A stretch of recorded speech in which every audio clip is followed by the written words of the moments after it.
Hello, and welcome back to US History and Elections. We are in the final days of the campaign. It is the 1st of November, so we have 4 days remaining until Election Day.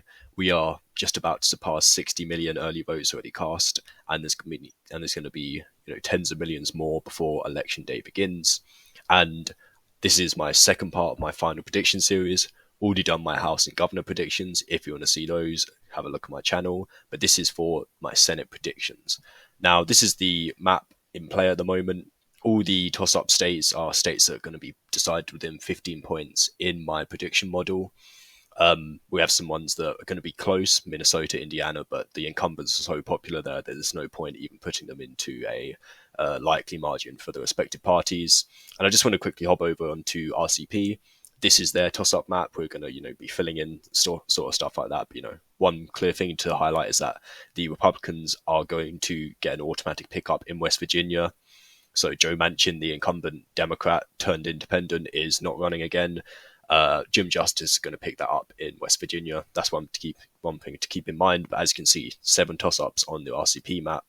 And just to give you an idea of who is favoured to control the Senate, the Republicans win 9 out of 10 times in 538's election model. As you can tell, Republicans have a massive favourability to win the Senate, and I'm going to explain why that is. Pretty much 50, if not 51 of their seats are all but confirmed, and it's really just the size of their advantage, which could be key considering some of the more moderate Republicans that do sit in the Senate Republican caucus. But I'm going to be doing my predictions, as always, likely 15 to 5 point margin of victory, lean 5 to 2 point margin of victory, and tilt anything less than 2 point margin of victory. And there's not actually many tilt states in my prediction, but we'll get into that. So, first of all, likely Republican states. I'm happy to put Missouri in there. Josh Hawley is going to win this fairly comfortably.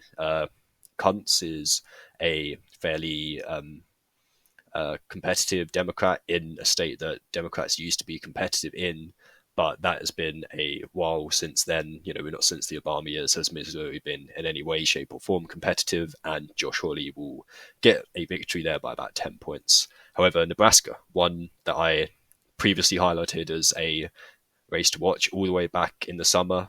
The national news has picked it up in the last few weeks because we have seen some polls that suggest that it's going to be close.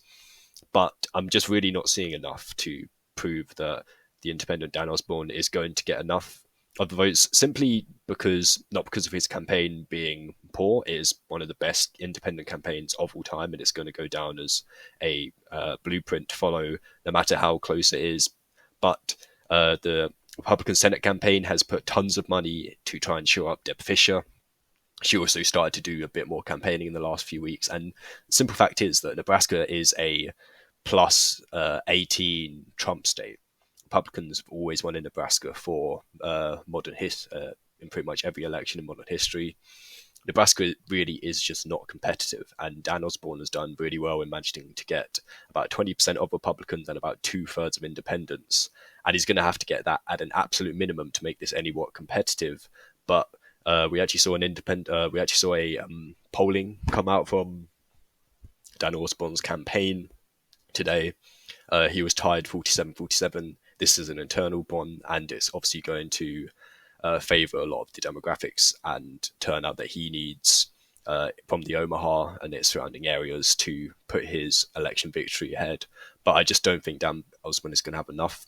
And it's actually quite a shame because it's been one of the most interesting Senate races to watch. But then again, anything could happen.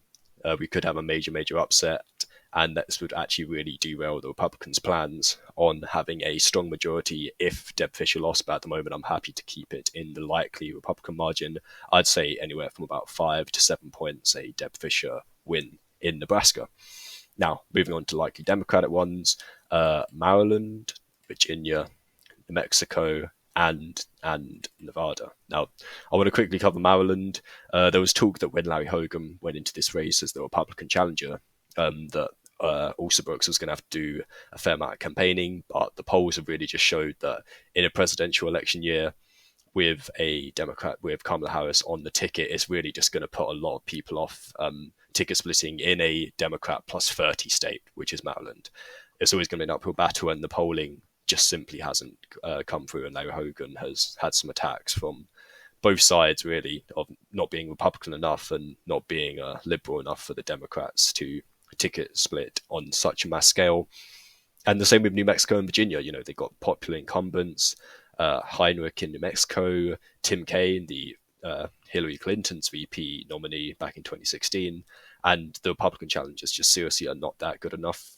I think these are going to be a lot closer on the presidential campaign, but both Senate candidates are going to outperform Kamala Harris in 2024. And this moves us on to Nevada, probably the first competitive Senate race that I'm characterizing. And the race has actually started to tighten up in the last week or so. Sam Brown has started to see some polls. He actually got one poll that was in his favor by 1 point.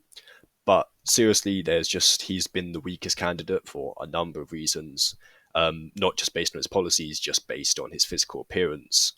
There's a lot of, responses to voters simply just not being that interested in voting for him, even if they are going to vote for Trump. So there's not really much he could have done about that.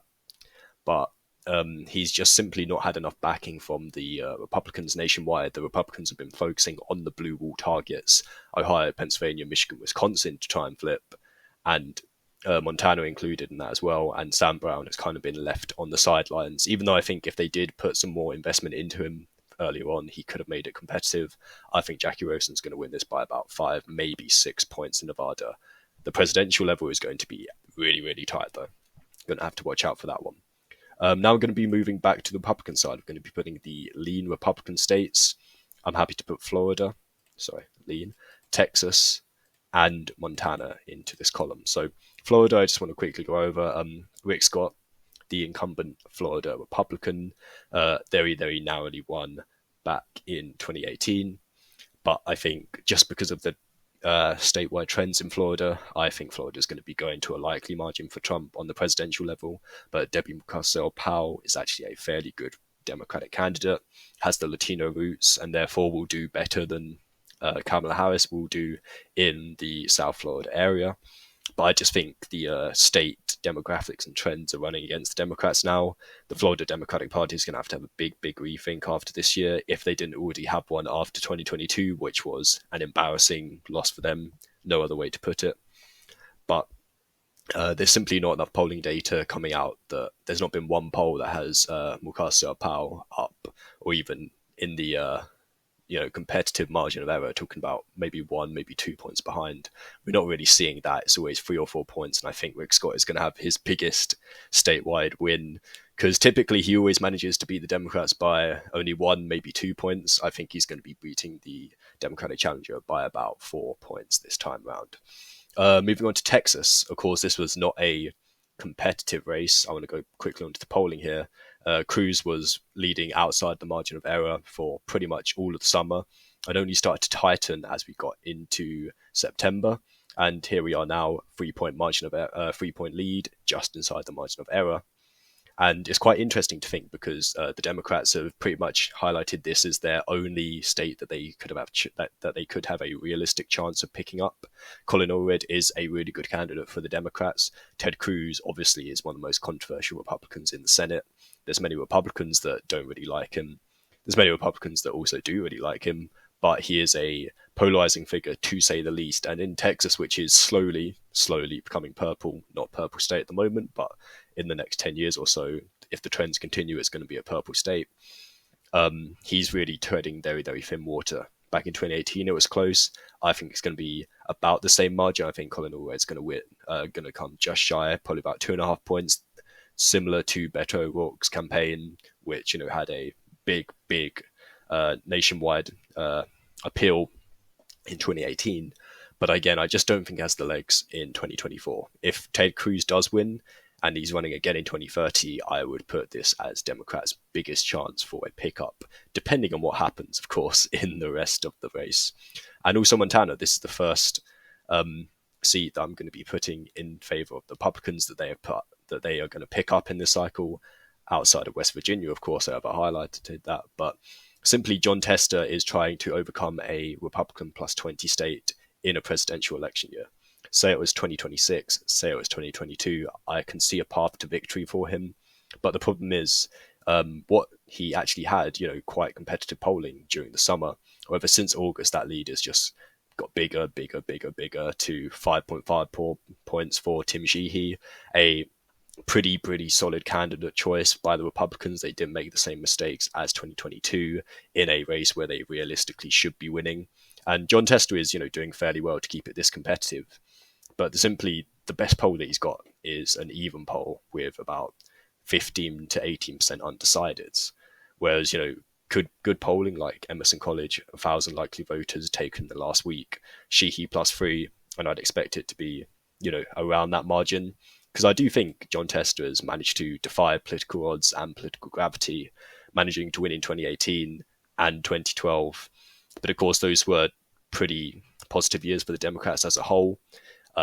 This year, the generic ballot is pretty much dead even, and I think that's not going to be enough. And especially with Donald Trump on the ticket, I just don't see 20 percentage points or a quarter of Donald Trump supporters going and ticket splitting and voting for the Democrat, which could actually derail a lot of Trump's policy plans if he wanted to have control of the Senate as well. I just simply don't see there's enough people in Montana to do that. Ohio is slightly different because Ohio is only a +8 Donald Trump state back from 2020, but Montana is simply just too far out of the reach for the Democrats to hold on to this. And this actually puts the Republicans into a confirmed Senate majority. Of course, if it was 50, then they'd have to rely on Donald Trump winning the presidency and J.D. Vance being the tiebreaker. 51 seats put them into the majority. But we still have 5 states left to predict, and this could really impact on how strong this Republican majority could be. So, moving back to the Democrat column, I'm happy to put 3 of these states into the lean Democratic column: Michigan, Pennsylvania, lean, and Arizona. Now, I want to quickly start with Arizona because this is seen as one of the most safe ones. The Republicans are again running Kari Lake, who lost the governorship to Katie Hobbs when she was heavily favored to win it back in 2022. And again, she simply is just not a good enough candidate in a purple state. You saw how in 2022, Catherine Cortez Masto narrowly won in the neighboring state of Nevada, whereas the Republican governor candidate, Joe Lombardo, won his race fairly comfortably. Again, I just think Kari Lake is too polarizing a figure in a purple state like Arizona, and she just doesn't have the appeal that Donald Trump does have, because I think Donald Trump is going to be winning Arizona. I will cover that in a couple of days' time. But the polling is looking very positive for Ruben Gallego, and even Republicans are pretty much accepting that Arizona is pretty much a lost cause and putting a lot of their efforts into the Midwest states, as I already said. And this moves us over to Michigan and Pennsylvania. Now, Michigan just has a much better environment demographically, trend-wise, registration-wise for Democrats.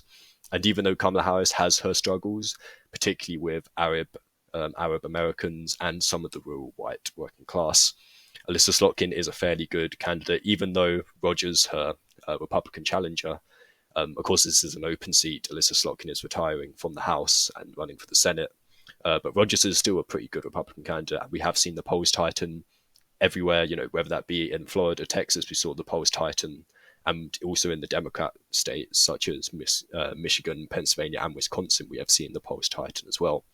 It's just because, the undecideds who are Republicans and the undecideds who are Democrats have, started to come back to their parties, and these Senate races were always going to be a lot closer than the polls were suggesting 2 months ago.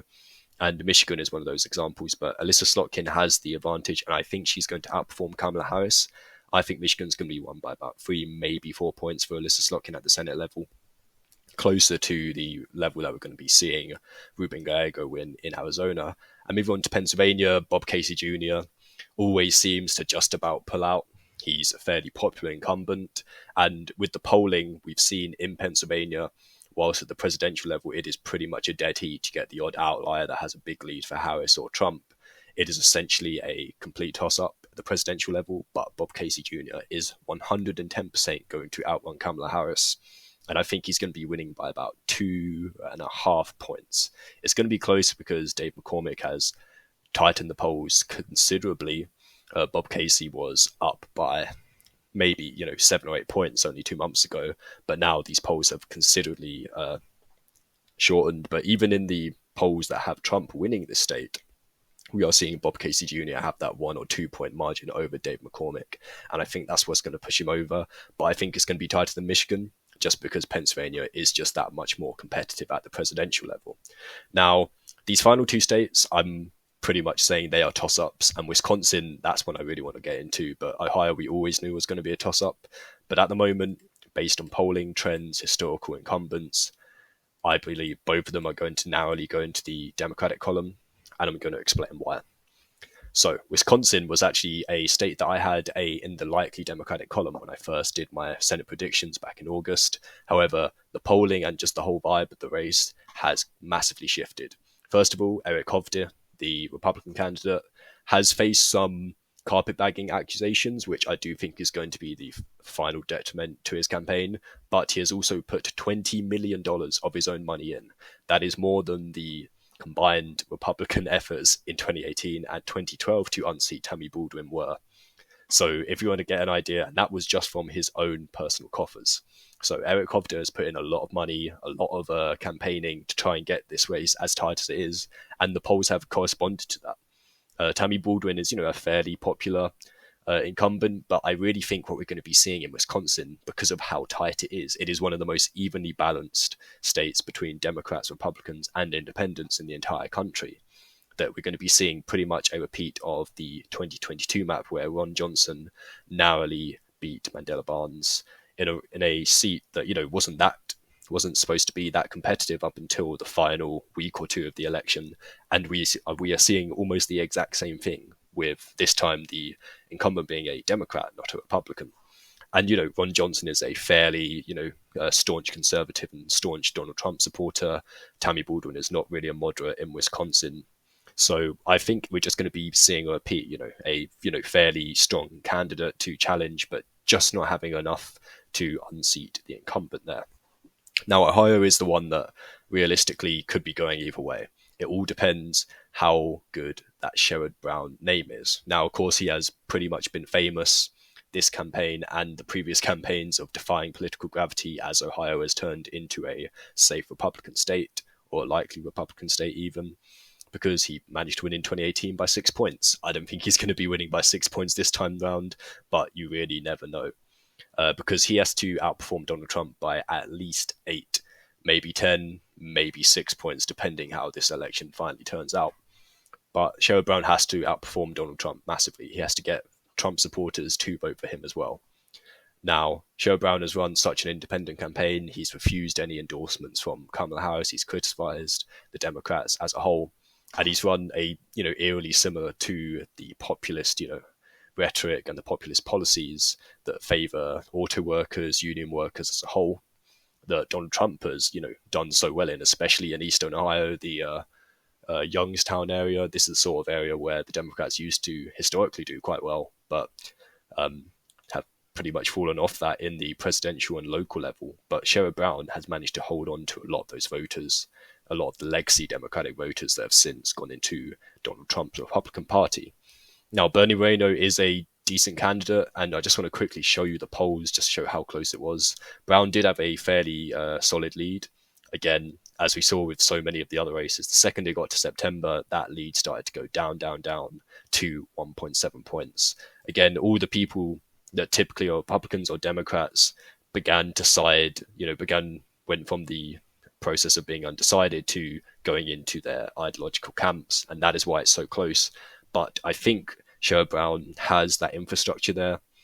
We know, certain infrastructures like Stacey Abrams' political machine that helped Joe Biden surprisingly win Georgia back in 2020, and Harry Reid's political machine in Nevada that keeps returning Nevada into the Democratic column, at least at the presidential level, every election since 2004.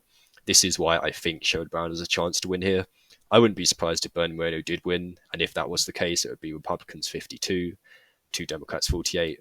But in my understanding of the race, and it is a very overall general understanding of this race, I think Sherrod Brown can hold onto his seat by the skin of his teeth. I'm saying about 1 point here, and Wisconsin, I'm saying about 1, maybe 1.5 points. So this is my final map for the Senate.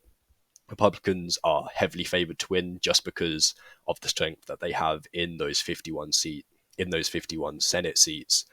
they're not really in any serious risk of losing any of them. Texas, Montana, and arguably Nebraska, if something goes crazy, could be the places where they could lose, whereas Democrats just have to be so much more defensive in places like Arizona, Wisconsin, Michigan, Pennsylvania, and Ohio. So thank you for watching. I hope you enjoyed this video, this final prediction. If you want to see my final presidential prediction, I will be releasing that either Sunday, but most likely Monday. So this will be before Election Day. So stay tuned for that, and I'll see you all again very soon.